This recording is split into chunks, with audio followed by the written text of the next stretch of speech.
ఏపీలో BRS BJP నాయకుల మధ్య కొట్లాట హాస్యాస్పదమన్నారు ప్రభుత్వ విప్ అద్దంకి దయాకర్. రెండు పార్టీల కార్యకర్తలు కొట్టుకున్నా అవి రెండూ కలిసే ఉన్నాయన్నారు. ఇలాంటి దాడులను ప్రభుత్వం చూస్తూ ఊరుకోదన్నారు. ప్రజల సమస్యల కోసం ప్రభుత్వం పనిచేస్తుండగా ఈ కొట్లాటలతో కన్ఫ్యూజన్ క్రియేట్ చేయాలని చూస్తున్నారన్నారు. తెలంగాణలో ఈ దాడుల సంస్కృతి మంచిది కాదన్నారు. ఈ రెండు పార్టీలు ఒకటే అని తెలంగాణ ప్రజలకు తెలుసన్నారు అద్దంకి దయాకర్. కరీంనగర్ లో బీఆర్ఎస్ బీజేపీ నాయకుల కొట్లాట అనేది హాస్యాస్పదం. కొట్టుకోకండి. ఎందుకంటే మీరు కొట్టుకున్నా మీ అధిష్టానం ఇద్దరు ఒకటే, కమలం బీజేపీ ఒకటే. ఇంకోటి, తెలంగాణ రాజకీయాల్లో ఈ దాడుల సంస్కృతి అనేది మంచిది కాదు.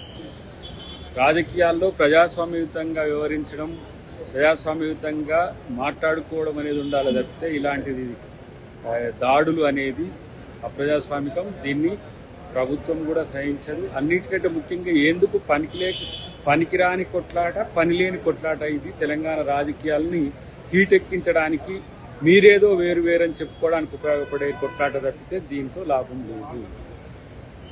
ఇంకా చెప్పాలంటే తెలంగాణ సమాజంలో ప్రజా సమస్యల పరిష్కారానికి నిరంతరం ప్రభుత్వం చిత్తశుద్ధితో ఉన్న ఈ క్రమంలో ఒకతాను ముక్కలైన కమలం, గులాబీ శ్రేణులు కొట్టాడుకోవడం అనేది ఒకంత కన్ఫ్యూజన్ క్రియేట్ చేస్తుంది. మా దృష్టిలో మీరిద్దరు వేరు కాదు, అయినప్పటికీ కూడా ఇది శాంతి భద్రతల సమస్యగా మార్చే ప్రయత్నం చేయకండి అని చెప్పి మిత్రులకు హితం.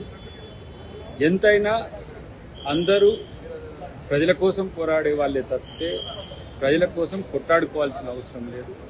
ప్రజాకోణం ఎప్పుడు కూడా శాంతియుత పరిష్కారం ఉండాలి తప్పితే ఇలాంటి భౌతిక దాడులని మంచిది కావద్దని చెప్పి ఇద్దరికి బీజేపీ మిత్రులకు, బీఆర్ఎస్ మిత్రులకు తెలియజేస్తుంది.